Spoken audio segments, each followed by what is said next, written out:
How would you judge the success or otherwise of professional consultations in your practice?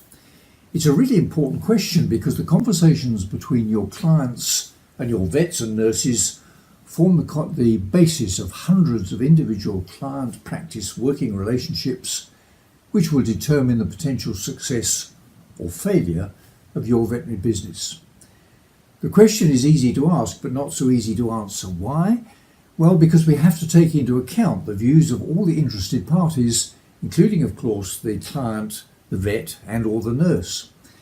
I suppose the question we have to ask both parties is, in your view, did the consultation achieve your own personal or professional objectives? The client's objectives would certainly include issues relating to the health and welfare of their pet, but they could also include other concerns maybe affecting their home, their family, their finances, their own well-being, or a host of other worries. What are likely to be the clinician's own personal and professional objectives for the consultation? Was it an opportunity to develop their professional or communication skills, or to accumulate data for a clinical project they're involved in?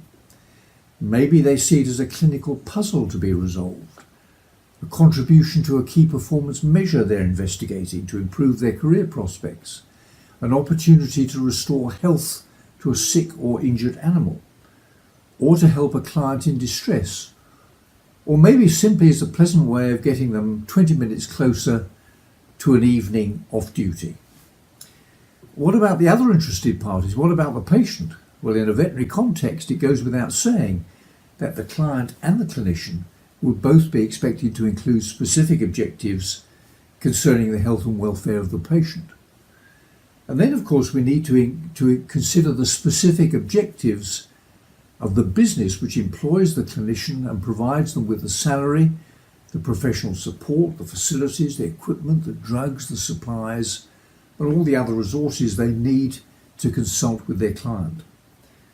What will they include? Well, certainly some financial measures, the practice reputation, and a satisfied client happy to pay for the services received and to recommend the practice to their friends.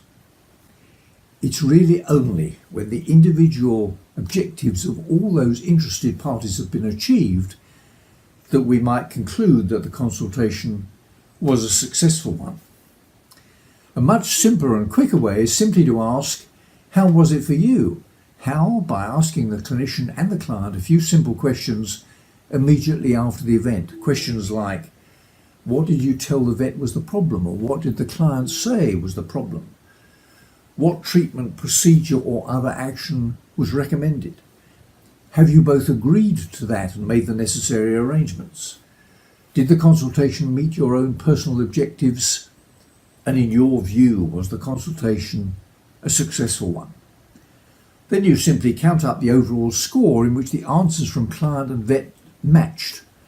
A match for 4 or 5 of the 5 questions, that's 80% plus, suggests that the consultation was a success and that communication between the client and the vet was pretty effective.